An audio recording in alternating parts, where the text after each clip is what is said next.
Hello नमस्कार दोस्तों, कैसे आप लोग। आशा करते हैं आप लोग बढ़िया होंगे और अपने पढ़ाई को बेहतर रूप से आगे बढ़ा रहे होंगे। तो चलिए हम लोग जो अपना सीरीज शुरू किए हुए क्लास 10th के मैथ सब्जेक्ट में मॉडल ऑब्जेक्टिव क्वेश्चंस को हम लोग देखेंगे। इसके हम लोग पिछले वाले वीडियो हम लोग आपको क्वेश्चन नंबर 53 तक देख चुके हैं। इस वीडियो में हम लोग क्वेश्चन नंबर 54 से आगे बढ़ेंगे। तो चलिए ज़्यादा समय न लेते हुए हम इस वीडियो को आगे बढ़ाते हुए मैं आपको फिर से बता दूं कि इस वीडियो में जितने सारे आपको क्वेश्चंस है वो आपको त्रिकोणमिति से लिया गया है। तो जिनको भी त्रिकोणमिति में समस्या होगा वह इस वीडियो को जरूर देखें, आपको सारी समस्याएं दूर होगी। आप इस वीडियो को स्किप नहीं कर सकते हैं या इसको नजरअंदाज नहीं कर सकते हैं। तो चलिए हम लोग क्वेश्चन नंबर 54 की ओर देखते हैं। 54 क्या कह रहा है। तो क्वेश्चन नंबर 54 हमसे कह रहा है कि यदि साइन के पावर 4 फाई माइनस कॉस के पावर 4 फाई, या फाई लिखे, थीटा लिखे, एबीसी लिखे, कुछ भी लिखे, उसका मतलब नहीं है। साइन के पावर 4 फाई माइनस कॉस के पावर 4 फाई का मान t के पावर 4 है, तो sine squared phi minus cos square phi का मान कितना होगा। ठीक है ना। तो हमसे कह रहा है, हम समझेंगे हम लोग कि साइन के पावर 4 फाई माइनस कॉस के पावर 4 फाई का मान t के पावर 4 है। ठीक है ना। थोड़ा इसी को हल करेंगे, देखते हैं क्या आता है। तो हम यहाँ पे क्या लिख सकते हैं, साइन के पावर 4 फाई को हम कुछ ऐसे लिख सकते हैं, साइन स्क्वायर फाई का होल स्क्वायर लिख सकते हैं ना, पावर पावर में गुना हो जाएगा। cos के पावर 4 फाई को क्या लिख सकते हैं, cos स्क्वायर फाई का होल स्क्वायर बराबर t के पावर 4। चलिए तो आप यहाँ पर थोड़ा देखेंगे, अगर इसको हम a मान लें तो a स्क्वायर और इसके लिए b मान लें तो b square, a square minus b square के रूप में जा रहा है।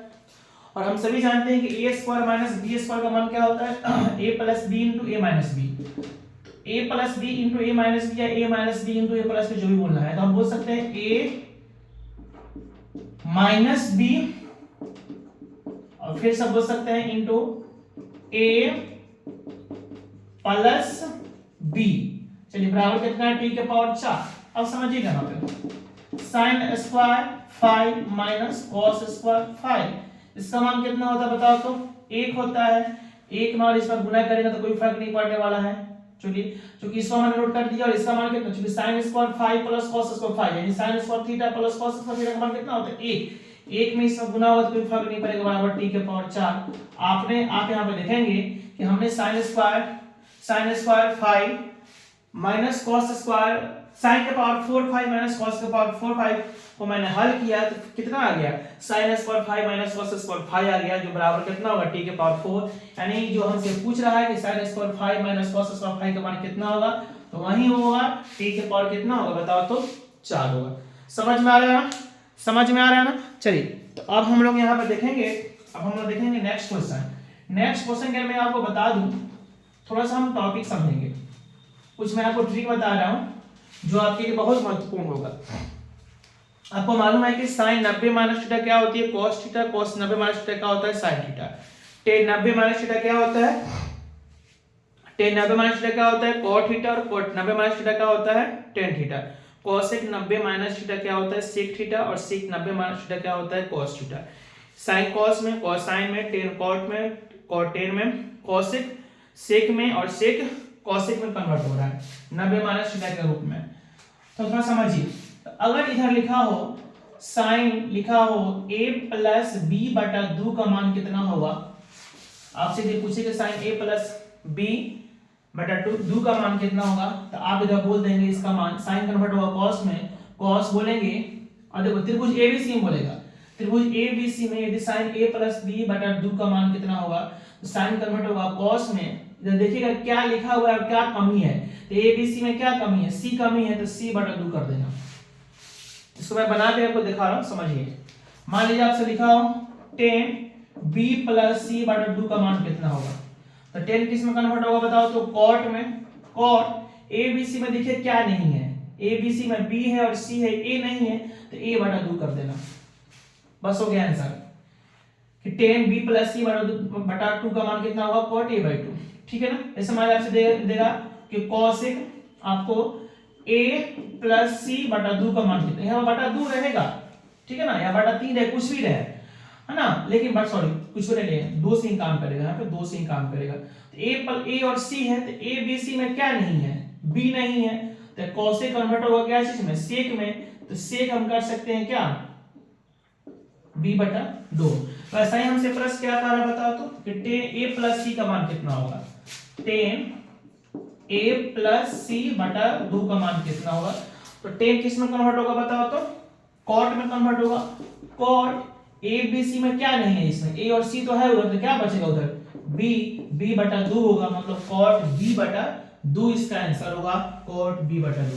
अब बोलोगे कैसे, नहीं समझ में आया, कैसे कर रहे हैं आप, कैसे? तो थोड़ा समझिए, प्रोसेस में समझ लीजिए क्या होता है।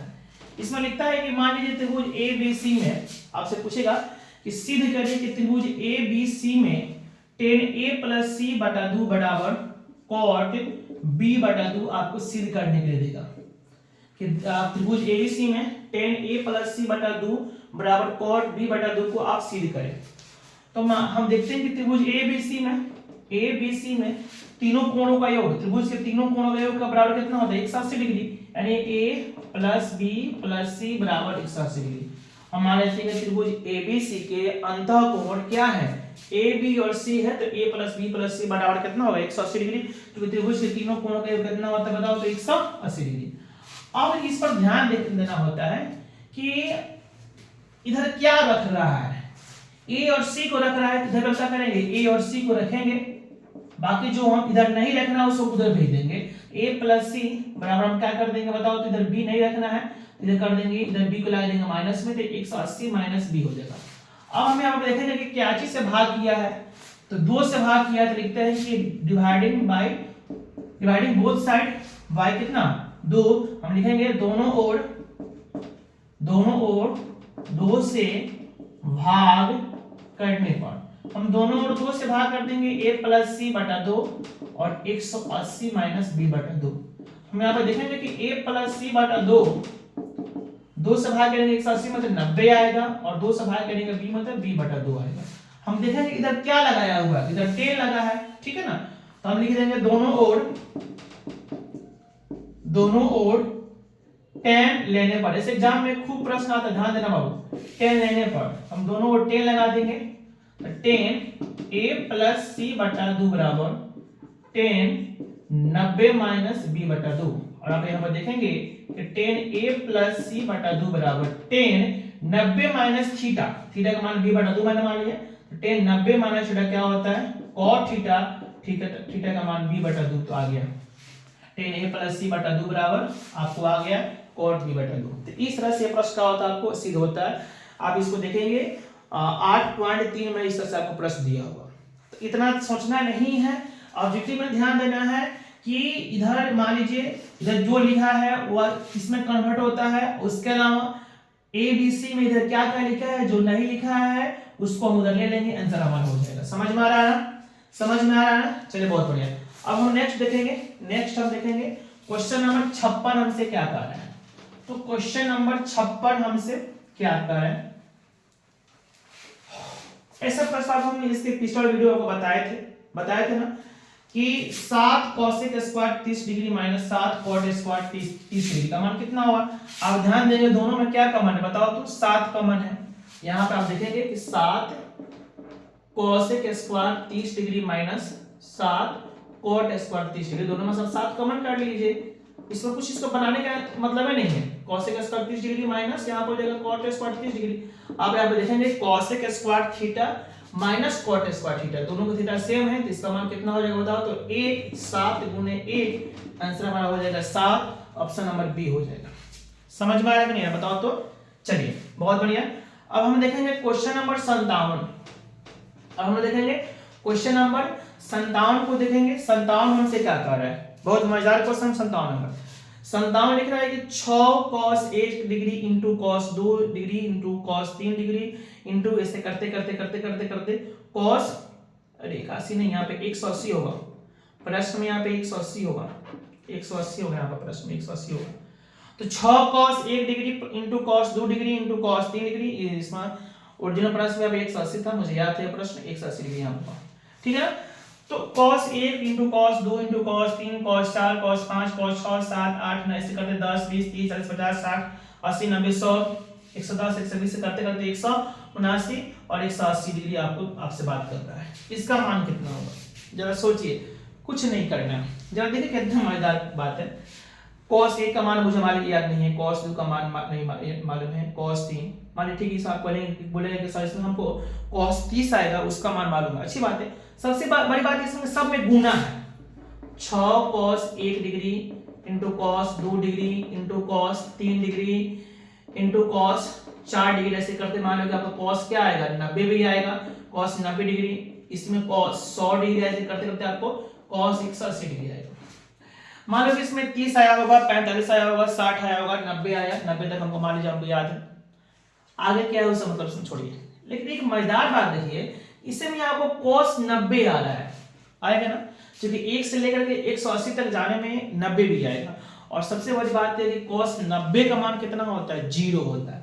तो मान लो कि इसका मान 0 आ गया, और मान लो कि cos 1 cos 2 cos 3 cos 4 cos 5 ऐसे करते करते cos 180 तक में एक का मान 0 है, और इसका मान मान लो कुछ ना कुछ होगा, तो कुछ ना कुछ होगा, और उसी के साथ ये आ गया 0, तो 0 गुने कुछ, 0 गुने कोई भी संख्या बराबर कितना होता है बताओ तो 0 ही होता है। 0 में किसी भी संख्या से हम गुना कर दे तो कितना होगा 0 होगा, क्योंकि सबका मान कुछ ना कुछ होगा, और सब कुछ ना कुछ यदि हम 0 के साथ गुना कराएंगे तो बराबर रिजल्ट कितना मिलेगा 0 मिलेगा।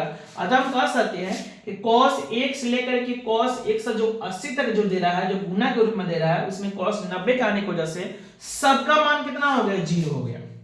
लेकिन बाहर क्या बैठा है बताओ तो 6 बैठा है, तो 6 और इन सब का मान कितना 0, तो 6 गुना 0, फिर ये 0 6 को भी क्या कर देगा 0 कर देगा, क्योंकि 0 गुना 6 फिर से कितना हो जाएगा 0 हो जाएगा, और ऑप्शन नंबर आपका यहाँ पे हो जाएगा कितना बताओ तो सी हो जाएगा। बोलिए समझ में आया कि नहीं बताओ तो, मजेदार क्वेश्चन है कि नहीं बताओ तो, कुछ सोचना है नहीं है। चलिए बहुत बढ़िया, अब हम लोग बढ़ेंगे फटाफट क्वेश्चन नंबर आपको 58 की ओर। क्वेश्चन नंबर आपको 58 की ओर, यह आपको जो 58 आंसर जो लिया गया वो आपको हाइट एंड डिस्टेंस से क्वेश्चन लिया गया है। यहाँ पर लिख रहा है कि यदि एक भवन की ऊंचाई और उसकी परछाई की लंबाई का अनुपात √3:1 है तो सूर्य का उन्नयन कोण क्या होगा। आप हाइट एंड डिस्टेंस में पढ़े होंगे, मान लीजिए ये आपका क्या हो गया भवन हो गया, ये आपका क्या हो गया बताओ तो भवन हो गया। तो जैसे मान लीजिए हम यहाँ पे खड़ा है तो परछाई कहाँ बनेगा धरती के नीचे बनेगा, तो यह मान लीजिए भवन है तो ये इसका परछाई होगा, परछाई होगा, ये आपका भवन है तो ये आपका परछाई होगा, इसके लिए मिला देंगे तो एक समकोण त्रिभुज बनेगा। उन्नयन कोण यहाँ बनेगा, क्योंकि नीचे से ऊपर देखने पर आपका उन्नयन कोण बनता है, उन्नयन कोण का मान लीजिए थीटा मान लेते हैं। तो भवन की ऊंचाई और उसके परछाई की लंबाई अनुपात √3:1 है। पहले क्या लिखा है भवन की ऊंचाई, बाद में लिखा है परछाई, और मान में क्या दिया है पहले √3 और बाद में दिया है, यानी यह हो गया भवन, इसका मान दे रहा है √3, और यह हो गया परछाई, इसका मान दे रहा है 1। ठीक है ना, बहुत अच्छा। अब देखिए ना समकोण त्रिभुज में लंब होता है, इस एंगल के अनुसार या लंब होता है या आधार होता है या कोण होता है। आप देखिए ना क्या क्या आपको दे दिया, आपको दिया लंब और आधार। लंब और आधार किस त्रिकोणमितीय अनुपात में होता है तो tan में होता है। tan एंगल को हमने थीटा माना तो tan थीटा बराबर क्या होता है p/b, p/b होता है, यानी tan थीटा बराबर p का मान कितना दिया है √3, b का मान 1 दिया है, यानी tan थीटा बराबर √3/1 मतलब √3। जरा सोचो ना कि आपको tan के रूप में कितना का मान √3 होता है, तो tan 60 का मान होता है, tan 60 डिग्री कंपेयर करेंगे तो थीटा का मान कितना आ गया 60 डिग्री, यानी उन्नयन कोण कितना है बताओ तो यहाँ पे 60 डिग्री होगा, ऑप्शन नंबर 1 होगा। समझ में आया। चलिए एक और मैं आपको मजेदार एक ट्रिक बता देता हूँ, मजेदार आपको ट्रिक बता देता हूँ। जरा सोचिए कि अगर मान लीजिए यह एक समकोण त्रिभुज, ध्यान दीजिएगा, बहुत लोग होगा जो इस वीडियो को नहीं देख रहा है, ऐसा ही क्वेश्चन करवा रहे हैं। मैं आपको शुरू में बताया था कि सिर्फ एक क्वेश्चन नहीं, उस क्वेश्चन से संबंधित जितना सारा टॉपिक नॉलेज होगा सब कुछ आपको बताएंगे। आ रहा समझ में? चलिए बहुत बढ़िया।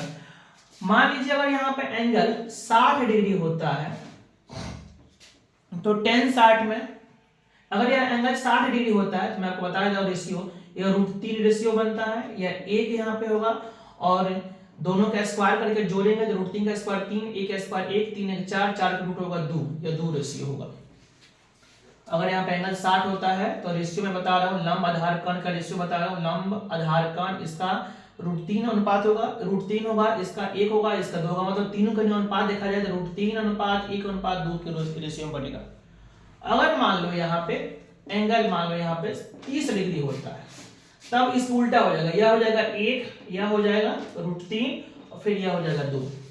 और यदि मान लो कि यहाँ पे एंगल कितना डिग्री हो जाए, 45 डिग्री हो जाए, तो उस समय tan 45 का मान 1 होता है, यानी लंब और आधार क्या हो जाएगा, बराबर हो जाएगा, यानी यह होगा 1, यह होगा 1, यह होगा आपको √2। आप बोलेंगे नहीं समझ में आया, बस याद रख लीजिएगा, इस पर क्वेश्चन आएगा आपको तो हम बताएंगे, ठीक है ना। चलिए इसको आप नोट कर लेंगे। चलिए ये आप समझ लीजिए सपोज दैट कि मान लीजिए कि आपको एंगल दिया हो, उन्नयन कोण दिया है यहाँ पे 30 डिग्री, ठीक है ना, और लंब दिया हो, यह दिया होगा 20 cm, तो आपसे ये दोनों का मान पूछेगा। यह मान लो, ठीक है ना, यहाँ पे 60 डिग्री दिया है और ये आपको 20 दिया है, आपसे इन दोनों का मान पूछेगा। तो आपको मालूम है ये 60 डिग्री में क्या होता है, √3 होता है, या 1 होता है, और ये क्या होता है, 2 होता है। आप कहेंगे कि √3 का मान कितना है, तो √3 का मान है 20, तो 1 का मान कितना होगा, 1 अनुपात में, तो इसको हम भागा में कर देंगे 20/√3, यानी इसका आंसर होगा, ये जो एक रेशियो है ना 20/√3 cm। तो हमको निकालना, मान लीजिए अगर यह पूछ रहा हो, इसका मान पूछ रहा हो, तो यह 2 है, 2 का मान कितना होगा, 2 से गुना कर देंगे इसमें, तो 20 गुना कितना हो जाएगा, 40√3 हो जाएगा। वैसा ही समझिए कि अगर मान लीजिए कि कोई समकोण त्रिभुज है जिसमें अगर यह उन्नयन कोण दे रहा है 30 डिग्री, इसको बोल रहा है 50 cm, मान लो कि भवन है उसका लंबाई कितना है 50 cm, तो आपसे यह परछाई, इसका परछाई पूछ रहा हो, चाहे इसका मान पूछ रहा हो, तो आप जानते हैं √30 में यह 1 अनुपात में होता है, या √3 अनुपात में होता है, या 2 अनुपात में होता है। तो 1 का मान 50 है, तो 2 का मान कितना हो जाएगा, 100, इसका आंसर 100 होगा, और 1 का मान 50 है, तो √3 का मान कितना होगा, 50√3, यह आंसर बन जाएगा, ठीक है ना। इस तरह से आप इसको बना सकते हैं ऑब्जेक्टिव। चलिए बहुत बढ़िया, अब हम लोग क्वेश्चन नंबर 59 को देखते हैं। आ गया उसी तरह का क्वेश्चन आपको कि एक सूर्य का उन्नयन कोण 45 डिग्री है, तो भवन की ऊंचाई और परछाई की लंबाई का अनुपात क्या होगा। ध्यान, अभी जस्ट है बताया है कि यह मान लो भवन हो गया, तो यह उसका परछाई होगा, यह मान लीजिए इसको हम कर्ण मिला सकते हैं, ठीक है ना, यह हमारा एक तरह से मान लो कि दृष्टि रखा हो गया, ठीक है ना। उन्नयन कोण कितना बोल रहा है, 45 डिग्री। तुम जानते हो कि 45 डिग्री में यह एक रेशियो होता है, और यह √2 रेशियो होता है, ठीक है ना। तो आपसे पूछ भी रहा है कि भवन की ऊंचाई और परछाई की लंबाई का अनुपात कितना होगा, ठीक है ना। तो भवन की ऊंचाई कितना होगा, भवन की ऊंचाई, यह भवन ऊंचाई होगा, यह भवन की परछाई होगा, यह भी 1 है और यह भी कितना है, 1 है, इसका 1 अनुपात 1 होगा आंसर। समझ में आया कि नहीं समझ में आया, बताओ तो, समझ में आया ना। क्योंकि हम देखो इसको हम बनाते हैं, क्योंकि यहाँ पे एंगल कितना है 45 डिग्री। 45 डिग्री का मतलब क्या होता है, लंब और आधार क्या होता है, बराबर होता है, तब जाके कोण क्या बनता है आपको, 45 डिग्री बनता है। इसलिए इसका आंसर कितना होगा बताओ तो, यहाँ पे 1 अनुपात 1 होगा। चलिए 59 जो क्वेश्चन था वो आपको हाइट एंड डिस्टेंस से दिया गया था। अब इसके 60 से जो आगे अगला जो क्वेश्चन है वो आपको कोऑर्डिनेट ज्योमेट्री, निर्देशांक ज्यामिति से लिया गया है। आप सभी जानते हैं कि जो x अक्ष होता है या y अक्ष होता है, इसको किसी प्लेन में x अक्ष और y अक्ष खींचने की वजह से वो जो प्लेन है ना, वो 4 भागों में कन्वर्ट हो जाता है, जिसको हम क्या बोलते हैं, चतुर्थांश बोलते हैं, या चतुर्थांश। या फर्स्ट चतुर्थांश होता है, या सेकंड चतुर्थांश होता है, या थर्ड होता है, और ये क्या होता है बताओ तो, फोर्थ चतुर्थांश होता है। चतुर्थांश को हम पाद बोलते हैं, इंग्लिश में इसको क्वाड्रेंट बोलते हैं। तो देखो इसमें x प्लस में, y प्लस में, इसमें x माइनस में, y प्लस में, इसमें x माइनस में, y माइनस में, इसमें x प्लस में, y माइनस में। यानी इस फर्स्ट क्वाड्रेंट में क्या होता है, x भी प्लस में, y भी प्लस में होता है। सेकंड क्वाड्रेंट में क्या होता है, x माइनस में, y प्लस में होता है। थर्ड क्वाड्रेंट में क्या होता है, x भी माइनस में, y भी माइनस में होता है। और फोर्थ क्वाड्रेंट में क्या होता है, x प्लस में, y माइनस में। यानी x और y का मान पहले जो लिखता है वो x होता है, और बाद में जो लिखता है वो y होता है। अगर दोनों का मान प्लस प्लस में हो तो फर्स्ट क्वाड्रेंट का है, पहले का मान x में हो माइनस में, दूसरा का मान प्लस में तो सेकंड क्वाड्रेंट में, दोनों का मान माइनस में तो थर्ड क्वाड्रेंट में, और पहले का प्लस में दूसरा का माइनस में तो वो चतुर्थ चौथांश में होता है, या प्रथम, द्वितीय, तृतीय, चतुर्थ। चलिए फटाफट देखिए ना, आपसे पूछ रहा है कि बिंदु -5/3 -3/4 किस चौथांश में। देखो तो पहले का भी माइनस में, दूसरा का भी कंची में माइनस में, यानी माइनस माइनस में जा रहा है, मतलब किससे बताओ तो, थर्ड क्वाड्रेंट में जा रहा है, यानी तृतीय चतुर्थांश में हम बोल सकते हैं। और चौथांश से आपका एक क्वेश्चन तो आना ही आना है, यह 100% तय है आपको। चलिए आशा करते हैं कि आपको ये सब चीज आपको समझ में आया होगा, अच्छा लगा होगा। अगर अच्छा लगा होगा तो वीडियो को लाइक कीजिए, चैनल को सब्सक्राइब कीजिए और अच्छा बुरा जो भी हो कमेंट कीजिए और अपने दोस्तों के साथ इस वीडियो को शेयर कीजिए। चलिए बहुत बहुत धन्यवाद, मिलते हैं हमारे नेक्स्ट वीडियो में, तब तक अपना ख्याल रखिएगा। जय हिंद, जय भारत।